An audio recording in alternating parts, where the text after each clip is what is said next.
here and have my planet invaded by Snackboy. Welcome to Snackboy. In this next snack, I'm going to have the scarlet letter of shame tattooed on my shirt because I, Terrence Nelson Crummett of Sound Body and Mind, not only did I get fired from my first real job, I got fired because of reasons of violence and reasons of crime and reasons of degradation. People, because of me, a man got racked in the balls, and any guy watching this show knows that when you're racked in the balls, it's like ripping out your heart with your bare fingers and squashing it, or standing on your liver, or just taking a chainsaw and cutting off your pinky. People, getting racked in the balls is a pain that it starts down there in the actual ball area, and then it moves up. You're saying, Snackboy, stop.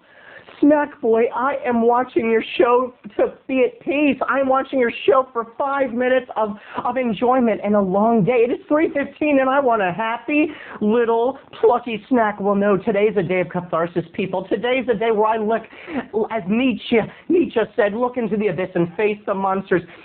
When you look into the abyss, be careful the abyss does not look at you. That's right, people. Before God created Blockbuster Video, God created Errol's Video, and I was so proud at the tender age of 16 to have gotten a job at Errol's Video. And it was right there in Hillendale, my community, right near Okalona Street. I was even able to walk to work in my little tie and my little short-sleeve shirt. Oh, what a happy little working guy I was. And I went to work right across from the Bob's Big Boy, where I could enjoy my favorite barbecue chicken with rice. But things went awry, people. Things went horribly awry. Because of me, a man was curdled fetal style on the floor, holding his private, screaming in pain. A man by the name of Kenny. No. Snackboy, do you mean your brother? No, Kenny was my boss. Let me start at the beginning. I know this story's coming at you a la Pulp Fiction. It's too fragmentalized. It's too fractured. Well, like I said, new to Errol's, which is kind of balled out by Blockbuster. Errol was even in my family. He was married to my Aunt Pfeiffer.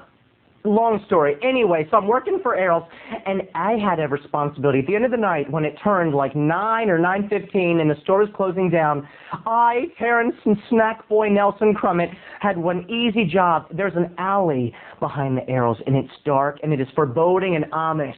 And it was my job to take the trash of the night, all the little receipts, all the old bags, all the things of trash, food, anything, roll it up in the Tom Bosley-esque hefty bag, tie it with a little twisty, go out the door to the alley, walk 10 feet to the trash can, and dump it in the trash, garbage can.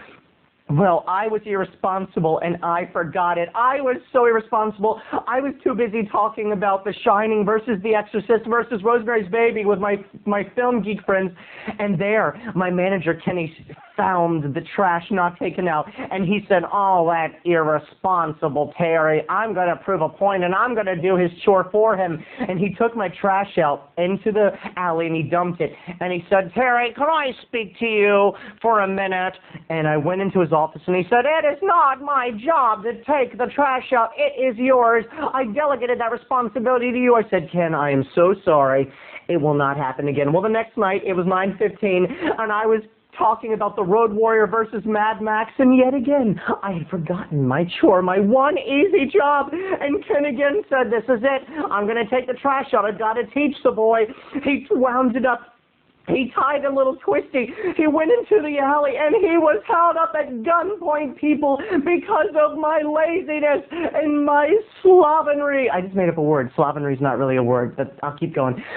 He took the trash out, and it was there. There was a man wearing black with a panty on his head, like a stocking, and he had a gun, and he held him up, and he said, open the safe. We didn't know what was going on. We were just having a conversation in the front, oblivious to the violence, to the Quentin Tarantino-esque violence in the back on that red carpet, because all the Errol's had red carpet. Do you remember that? A lot of you who went to Errol's will realize that they always had red carpets because they'd done a study, and they realized that red makes people spend more money.